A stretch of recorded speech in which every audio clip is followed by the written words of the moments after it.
sebelum ada kasus-kasus politik yang sar politik itu, dulu tiap Lebaran pagi aku ngantar lontong ke tetanggaku, yang orang Batak, orang Cina, orang Keling. Nanti ketika Natal aku diantari kue, ketika Imlek aku diantari kue gitu. Di Pawali ataupun iya. Jadi aku nggak pernah. Udah tuh kemudian gini, ada hubungan kekerabatan. Aku orang Jawa misalnya, nggak bisa aku bilang aku punya hubungan kekerabatan dengan orang Karo, orang Batak, dengan apa? Karena keluarga aku ada yang kawin sama apa, sama gitu. Iya, kan. betul. Jadi sebetulnya aku di Medan nggak khawatir soal SARA itu, nggak khawatir aku.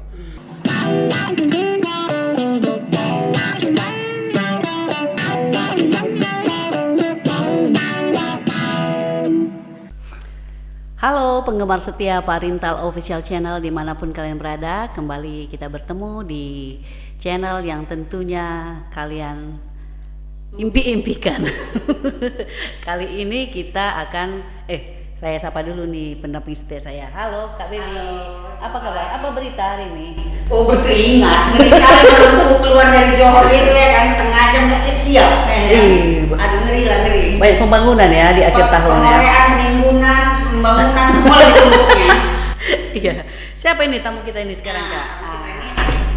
Budayawan, jurnalis senior dari Aliansi Jurnalis Independen ya, Bang Choking Susilo Sake. Susilo Sake. Apa kabar Bang? Kabarnya ngeri sedap lah. Berarti lebih banyak ngerinya Bang. Karena 2 kali ngeri. Ngerinya 2, sedapnya 1 aja. Nah, Abang ini kan waktu menjelang pandemi itu kan sebagai juga budayawan menerbitkan 1 buku ya. Yaitu Kamus Cakap Anak Medan. Nah, ini Kamus Cakap Anak Medan pertama ya, satu-satunya ya, di Indonesia ya. Bagi yang penasaran dengan kata-kata Medan, menggunakan kamus bahasanya sendiri gitu ya Bang ya. Iya. Karena di rupanya kita pun pakai logat Medan juga ya kan. Rupanya logat Medan ini nggak hanya dialeknya aja, ada juga kata-kata baru yang muncul ya. Kata-kata baru yang muncul ya. Sering ngomong sama orang di luar Medan, gitu ya. Sama kita biasa ya Bang, sama mereka enggak. Bahkan Betawi pun belum ada ya Bang. Belum tahu. Ya, kurang tahu, tapi ada beberapa etnis ada yang sudah menerbitkan. Iya, itu etnis. Ya. Ini kan ini bukan etnis. Belum bukan etnis, tapi dia daerah gitu ya. Jadi agar nggak berlama-lama yang kita wawancara aja nih Bang Choking ya. Sebelumnya kan memang sudah dipersiapkan, sudah dikumpulkan lah. Sudah dikumpulkan tapi belum sudah dikumpulkan pelan-pelan gitu kan. Nah, ketika Covid diumumkan Presiden waktu itu bulan Maret kalau nggak salah, yang ada 3 ditemukan 3 perempuan, itu kan sampai 3 bulan pertama minimal itu kan kita banyak gagap itu, nggak tahu mengapain, takut mengapain gitu kan. Nah, di bulan keempatnya itu kok sepertinya aku waktu itu mikir, kalau terus-terusan seperti ini kan bisa brengsek juga kita gini kan. Makanya di bulan-bulan keempat tuh aku berpikir ini aja aku kerjaikan gitu kan, nggak kemana-mana, nggak keluar juga gitu kan, sambil distancing sosial tahap apa gitu kan. Akhirnya rampung sekitar bulan Agustus gitu lah, mungkin cetak September. Kemudian komunikasi sama Osmar waktu itu, dia Jakarta, dia cari penerbit segala macam. Akhirnya terbitlah di akhir Oktober. Nah, kemudian 7 November Sabtu waktu itu peluncurannya itu oleh gubernur di PRSU. Di Sabtu pagi waktu itu di Pekaraya di Tapendaya waktu itu kan. Nah, setelah terbit memang ternyata ini kan yang buat heboh pertama ini kan ketika begitu terbit belum beredar. Waktu itu Dirjen Kebudayaan Ilmar Farid dia foto ini, dia posting di Instagram dia. Nah, kemudian belum ada beredar. Buku belum beredar waktu itu, tapi udah siap cetak, kita kirim ke sana. Itu kemudian banyak sambutan anak-anak Medan di luar lah kan gitu kan. Terutama yang umur 40 tahun ke atas, itu responnya bagus gitu kan. Nah, makanya kemudian yang ini kan cetakan pertama ini ya. Dan itu ada cetakan, makanya kemudian cetakan khusus saja waktu itu Bank Sumut bersedia buat edisi khusus, sehingga ada cover, ada iklan lah gitu kan. Dia cetak waktu itu banyak. banyak, ada hampir 5.000, ada 5.000 nggak salah. Aku mau waktu itu karena mereka janji mereka yang mendistribusikannya gitu di semua cabang, terutama cabang yang di Jawa. Di Jawa itu ada beberapa cabang mereka, jadi setiap nasabah mereka kasih buku itu gitu. Nah itu yang aku sangat responsif tawaran apa itu Bank Sumut itu. Berarti disambut baik ya. Dan masyarakat berlangsung ya, berjalan. Nah kemudian setelah seiring waktu kan banyaklah masukan, sekarang itu kumpul kalau banyak masukan, kata-kata baru gitu ya muncul dari orang-orang. Dan juga kita berencana nanti di edisi berikutnya ada contoh kalimat lah. Ini kan hanya beberapa aja yang pakai contoh kalimat. Kedepannya mungkin ada contoh kalimat, kosakatanya bertambah gitu. Jadi memang ya apalah dampak positif COVID Bang kali. Dampak positif COVID ternyata karena bisa juga produktif ya. Karena kalau nggak di rumah mungkin nggak kepikir. Nggak kepikir. Terkumpul sudah terpikir, cuma yang menuntaskannya barangkali nggak terpikir gitu. Lebih enak, lebih asik kumpul sama kawan, ya kan, beberapa orang. Udah berapa apa Bang? Udah berapa kopi yang laku gitu? Kita gini, nggak jual. Karena waktu itu Bank Sumut nyetak 5.000 nggak sepakat, kita sepakat nggak dijual. Karena targetnya pertama kita mau dokumentasikan Cakep Anak Medan itu dalam bentuk sebuah buku gitu. Kita takut suatu saat nanti ketika zaman punah internet yang hilang. Kedua, kita juga berharap suatu ketika kosakata Cakep Anak Medan ini bisa jadi lebih populer, bahkan kalau bisa ikut memperkaya perbandaran bahasa Indonesia gitu. Jadi kita kepinginnya gitu, makanya kita nggak pakai target jual. Yang awalnya bahkan kita terletakkan di beberapa kafe di Medan, kafe nongkrong anak muda terutama, supaya mereka yang bisa gitu. Karena ada keprihatinan aku waktu itu, misalnya di beberapa radio di Medan yang ngakunya radio anak Medan, tapi lebih dialog lu gua gitu kan. Sekarang itu udah kayak gitu ya Bang. Nah, makanya ketika ada kesempatan wawancara tentang buku ini di beberapa radio, misalnya salah satunya KIS misal segala macam gitu kan. Itu celakanya hostnya itu kan anak Medan, ngaku radio Medan tapi dia pakai lu gua gitu kan. Kita koreksi langsung gitu. Tahun berapa itu ya? Mereka udah mulai kayak malu gitu Bang. Iya kan? Malah logat Betawi mereka itu. Makanya itu kita padahal jadi kita ingin menumbuhkan kebanggaan anak Medan, bahwa cakep anak Medan itu bukan cakep kaleng-kaleng gitu. Cakepnya bahwa betul dulu ada suatu ketika di era Orde Baru, ketika banyak anak Medan, anak Sumatera berkesempatan kuliah ke Jawa, ya kan, mereka kemudian merasa bahasa Medan ini bahasa kedai kopi gitu. Mereka pulang pakai bahasa yang bahasa Jakarta, bahasa apa gitu kan. Di kampus gitu pun pakai ngomongnya di seminar di segala macam dia pakai bahasa gitu. Ini dianggap bahasa kelas 2 gitu. Tapi kan belakangan trennya enggak gitu. Belakangan mereka sekarang udah di kampus juga ngomong udah jadi cakep Medan gitu, udah biasa gitu. Malah sekarang yang viral-viral itu rata-rata dari Medan. Iya. Banyak kata-kata yang viral itu kan dari Medan tuh kan gitu. Apa kali kau katanya. Apa kali kan itu kan cakep Medan gitu kan. Jadi ada beberapa tujuan sebenarnya, makanya kita nggak cari nggak jual gitu, nggak jual gitu. Nggak komersil awalnya ya Bang. Iya. Atau entah kalau ada nggak menurut Abang misalnya kalau cakap anak Medan itu kasar, makanya orang itu jadi malu gitu Bang. Sebetulnya kalau kita pelajari ini nggak kasar, nggak keras. Kalau kita baca ini nggak keras. Jadi karakter orang Medan itu sebenarnya nggak kasar. Keras ya, tapi tidak kasar. Itu sebetulnya karakter orang Medan itu kan bahasa ini kan cermin karakter gitu. Betul. Serupa tadi kita kuliner Medan itu kan juga rasanya kan bukan kasar, tapi keras ya. Pedasnya terasa, manisnya terasa gitu kan, tapi tidak kasar gitu. Enggak ya kurasa. Enggak kasar, bukan kasar. Cuma tegas, keras gitu ya. Jadi karakternya juga gitu. Gitu ya Bang ya. Ya. Contoh kayak Kalau gini ngomong sama orang yang di luar Medan, cek orang tuh ngerasa kita ngomongnya terlalu cepat. Oh iya, iya. Contoh iya. gini, kalau ada anak jatuh dari sepeda, kenapa kau? Padahal menolong, Iya, dia menolong. iya.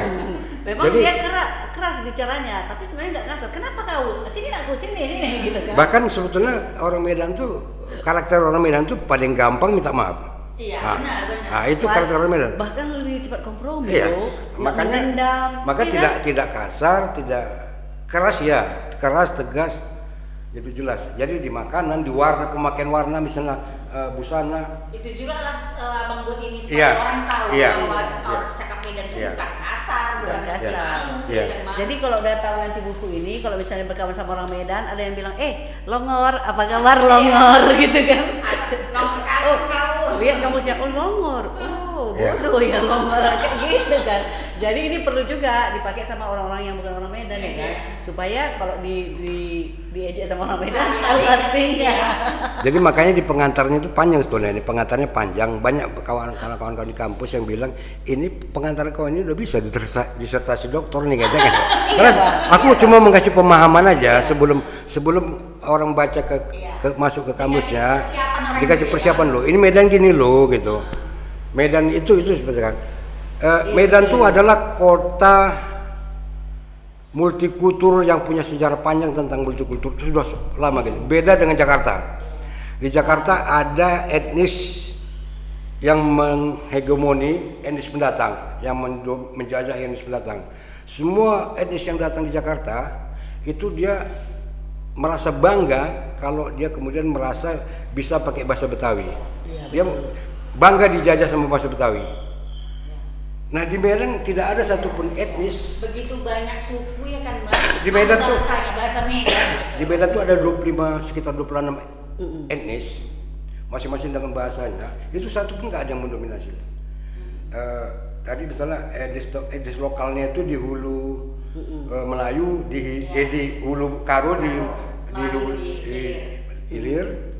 Etnis mayoritas Jawa, etnis yang menguasai ekonomi itu Cina, tapi dari 3 etnis 4 etnis ini nggak ada yang mendominasi bahasa, kuliner, busana nggak ada. Akhirnya melebur. Itulah jadi karakter, Medan, ya, itulah jadi Medan. Betul-betul hetero itu di Medan ya. Jadi betul-betul kota yang unik, multikultur yang unik di Medan nih, Medan. Beda dengan lain. Bangga kita jadi orang Medan. Iya. Mestinya bangga. Ya, KTP Medan. Ya, artinya kan gini, aku juga bukan orang asli Medan, pendatang juga. Cuma aku lahir di Medan, aku coba pelajari ini kan gitu. Puja Kesuma ya. Ya. Dan aku lama 12 tahun loh Sekjen Puja Kusuma. Jadi Oh. jadi 2 periode lebih. Jadi mayoritas Jawa di Medan, tapi dia tidak mendominasi, tidak menghegemoni etnis Iya, lainnya. tetap demikian juga Jawa orang di Medan. orang Bataknya pun tidak Enggak ada, mendominasi enggak kan. ada. Jadi enggak ada. Enggak ada yang saling mempengaruhi ya. Akhirnya ada. mereka membentuk Saling mempengaruhi, membentuk karakter baru. karakter baru. Benggali apa kayak Madras aja Ada. punya Iya. komunitas juga. Oh, kan, di iya. sini, ya kan? Ya. Dan Makanya kita kalau ada konflik SARA segala macam, betulnya aku di Medan nggak khawatir. Aku nggak pernah khawatir gitu. Aku bertahun tinggal di Kelurahan Sekip di Jalan Waringin Kenari itu. Itu aku minoritas. Minoritas itu mayoritas Cina, ada mengkeling, lengkap situ ini. Iya. Kuil, vihara segala macam ada di situ. Aku minoritas dan aman-aman aja, enjoy aja aku. Nah, jadi sebelum ada kasus-kasus politik yang SAR politik Iya, itu, dulu tiap Lebaran pagi aku ngantar lontong ke tetanggaku yang orang Batak, orang Cina, orang Keling. Nanti ketika Natal aku diantari kue, ketika Imlek aku diantari kue gitu. Di Pawali kita undang di Pawali, ini, iya. Jadi aku nggak pernah. Udah tuh kemudian gini, ada hubungan kekerabatan.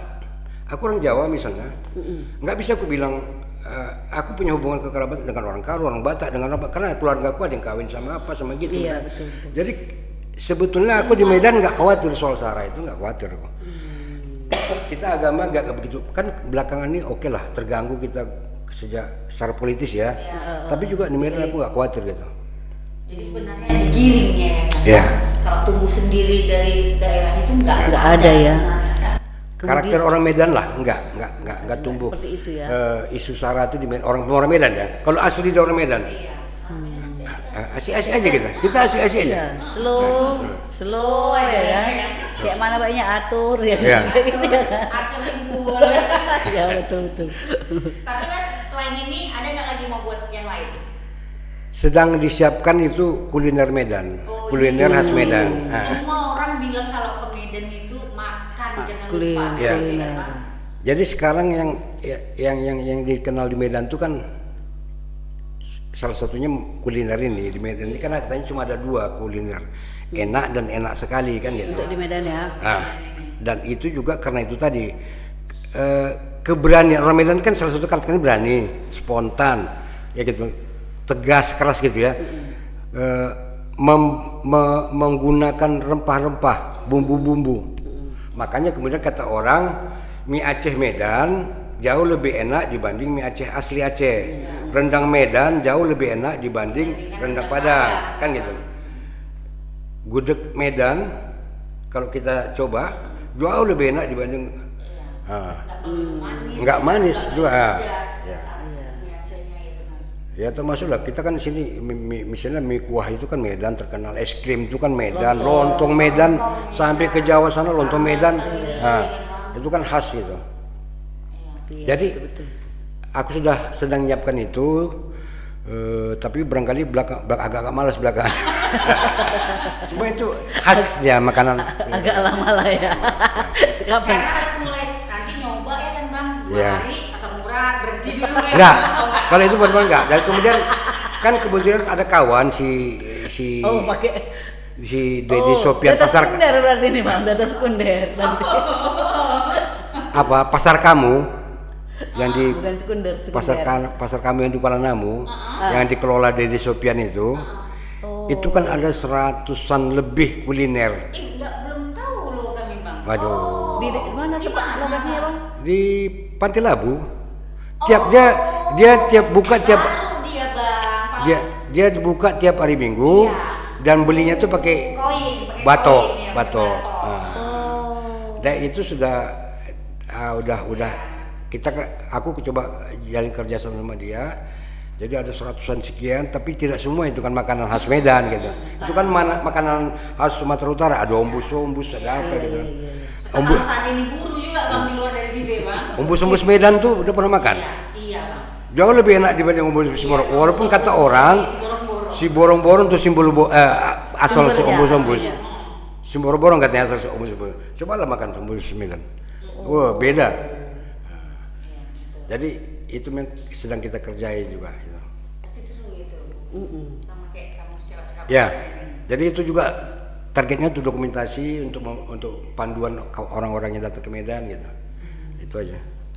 Berarti secara bahasa masakan itu sebenarnya mirip itu apanya ya Bang ya? Nilai-nilainya di dalam yang ditangkap itu mirip ya? Ya ini kan produk budaya, kuliner, busana, bahasa itu kan produk budaya, budaya masyarakat setempat gitu. Dan masyarakat setempat Medan tuh yang mana? Itulah masyarakat yang multikultur tadi, yang heterogen tadi, yang nggak sekedar multikultur loh, tapi sudah berbau ratusan tahun yang lalu gitu. Nah jadi aku orang Jawa pun misalnya susah aku katakan aku orang Jawa gitu, susah sekarang. Karena apa? Orang Medan udah gitu ya. Karena kita punya hubungan dekat, hubungan darah mungkin dengan etnis lain, dengan apa gitu, dan kita ada baur gitu. Jadi sebetulnya yang paling pas itu makanya sekarang sebenarnya aku anak Medan gitu, yang paling pas gitu itu. Kalau kata orang aku orang Batak gitu, susah juga Batak Medan itu susah gitu. Banyak orang Batak Medan ini kan yang Batak asli Medan ya gitu kan, udah Batak cantik gitu, bahasanya cantik, apanya kan gitu kan. Nah, ada gitu kan. Nah, bacan ya kan. Enggak berpasir-pasir lagi. Jawanya pun gitu. Enggak berapa pasir lagi ya. Nah, Jawanya juga enggak gitu. Ya kan? Iya ya. Nah, jadi Ada cantik ya jadi kan? susah kita bilang kita Jadi udah diklasifikasikan ada Batak asli. Batak Medan, orang Medan gitu. Orang Medan dah gitu. Oh. Jadi orang apa sih orang Medan gitu. Nah, susah kita bilang aku orang Jawa Medan kan gitu. Kan gitu. Sampai punya kebiasaan-kebiasaan sendiri. Iya, Orang Medan iya. itu memang Iya. Misalnya perkawinan lah, kita upacara perkawinan Islam lah gitu di Medan kan. Susah kita bilang itu tradisi Melayu, tradisi Mendiling, tradisi Jawa, susah gitu. Tapi yang paling pasti itu Medan gitu. Ada sedikit Melayunya, ada Melayunya Jawanya. sedikit, ada Jawanya, ada apanya gitu. Tapi udah dianggap Memang begitulah. itulah Medan lah. ya. Itulah prosesi pernikahan di Medan gitu. Nggak disebut lagi orang itu Melayu, nggak ada gitu.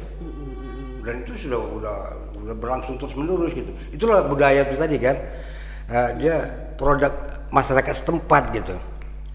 Beda dengan kalau perkawinan Melayu, produk Melayu yang di Riau ya pasti beda lah dengan yang Melayu di Medan gitu. Udah pasti jauh beda. Makanya tarian Melayu Medan jauh beda dengan tarian Melayu Riau dengan Palembang gitu. Medan tuh tarian gerakannya Melayu itu spontan, walaupun kata orang lembut gitu kan. Tapi spontan ya. Keras, tegas gitu, tegas. Langkah-langkahnya tegas gitu. Spontan dan berisi ya. Ya, kan, tegas kata-katanya. gitu dia. Dan itu banyak juga dicontoh sama yang lain, kayak contohnya pengacara yang dia asli Medan itu dia tegas, spontan, berisi. Ya. Banyak dicontoh orang lain tapi ingin spontan tapi nggak berisi gitu kan. Ya. Banyak juga ya. Jadi kalau yang dari Medan spontan dianggap Dalam. biasa karena yang lain berusaha untuk Jadi Iya, dalam makanya gitu. kalau orang Medan dia karakter Medan tadi yang spontan, tegas, berani. Kalau diimbangi dengan isi otaknya, sukses lah dia. Jadi orang lah. Itu aja lah. Iya. Kalau dia cuma mengandalkan ini aja, Sementara ya sebatas itu aja lah gitu. Sementara aja. Sebatas itu aja lah. Lama-lama orang sadar. Lama-lama orang tahu. dari yang hebat kali, jahat kali juga, baik kali ada dari Ada sini Mel. ya kan, Bang? Begitu dia wawasannya luas, jadi orang lah dia gitu aja. Nah yang namanya musyawarah, di Medan tuh orangnya paling apa lah? Dia spontan selesai gap, nggak ada. Kalau udah dijawab udah. Nggak ada aman dendam lah itu, berpanjangan, nggak ada gitu. Dia nggak suruh sama orang, kau kayak gitu kan. Kau nggak ada misalnya gitu dendam. kan. Kau kelakuan gitu habis itu selesai gitu. Iya. Lalu tuh diajak setiap ada kasus masalah lah gitu. Duduk gitu selesai. Orang Medan tuh orangnya gampang gitu. Cuma itu tadi kalau nggak dianggap tinggi juga. Tetap harus dijawab lah ya. Jadi orang Medan ini kan satu ya pantangnya. Jangan diabaikan. Pantang tak hebat. PTT. Pantang tak top. PTT, ya kan? PTH kata orang. Dia sebenarnya nggak ada apa-apanya, kosong juga. Tapi kalau nggak dihitung marah dia. Nah kan gitu. Tapi ketika kita hitung, kalau memang dia nggak ada apa-apanya, ya ketahuan juga. Batas hitungannya ada juga gitu. Tapi ketika dia memang berisi apa segala macam, ya hitungannya tetap aja gitu. Tapi jangan, makanya sebetulnya melibatkan orang Medan itu dalam suatu kerjaan, diajak aja, udah selesai aman gitu. Namanya musyawarah gotong royong. Biarlah dia yang menolak ya, kalaupun kita sebenarnya nggak perlu sama dia, kita aja. Kita aja. Cuma tinggal kita kasih porsi aja. Ini kapasitasnya cuma 5, kita kasih porsi, kan gitu. Jangan pula dia kapasitasnya 5, kita kasih porsi 10, kita yang ajab nanti kan. Teringatnya nih editor abang Osmar Tanjung ya? Iya. Alumni sini juga itu bang. Oh iya. Pertanian Usul, senior kami juga. Nanti kau Kok kalian datang kirim, dia- nanti kalian kirim ke dia. Iya. Iya. Tapi kirim nanti. Oke deh. Kami kan sama di di Medan ini ada dulu kami buat apa namanya Daily Heritage. Oh, Daily Heritage. Jadi ini dulu konsepnya ada komunitas lah ya, komunitas untuk kultur kebun gitu, melindungi, menggali apa semua kultur kebun. Kultur kebun itu bisa budayanya, bisa bangunannya gitu.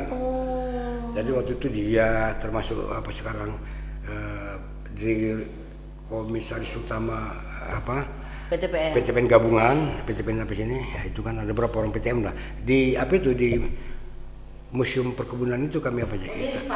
Termasuk Ibu Sri itu ada berapa apa lah. Termasuk. Makanya tadi bertanya-tanya juga di mana Jumpa abang apanya? dengan Bang Osmar Kalau ini? enggak, kalau itu kan memang dari dulu udah lajang. Cuma bersinggungan di buku itu di situ di lupa pula karena sejak Covid ini memang belum ada kegiatan. nggak jelas. Ini Daily Heritage nih. Oh. Daily Heritage. Oh, di heritage. Jadi ada beberapa orang kita buat komunitas untuk menggali, mendokumentasikan, merawat kultur perkebunan gitu ya. Kulturnya ya, budaya. Jadi non fisik dia ya sifatnya ya. Bisa fisik juga, bisa Oh. bisa fisik, bisa berbentuk bangunan, bisa berbentuk kesenian, produk kesenian apa segala macam gitu. Termasuk budaya, perilaku segala macam kebun tuh. Karena di seputaran kita Deli, Sumatera ya. Timur. Oke deh Bang Coking, menarik sekali nih diskusi kita kali ini, khususnya untuk kamu Cakap Anak Medan. Bagi yang berminat bisa juga dibeli di Shopee Iya. dan beberapa e-commerce lain ya. Iya. Silahkan dibeli, dicari sendiri ya. Supaya tahu Gue tahu ya. gimana Cakap Anak Medan ini. Iya, supaya nggak ditipu-tipu. Nggak ditipu-tipu. Iya. Oke deh. Demikian tadi perbincangan kami dengan Bang Coking Susilo Sake, seorang budayawan dan jurnalis senior dari Aliansi Jurnalis Independen. Semoga apa yang kami bicarakan tadi dapat menambah informasi dan menambah inspirasi bagi pendengar Parintal Official Channel. Kami undur diri. Salam lestari.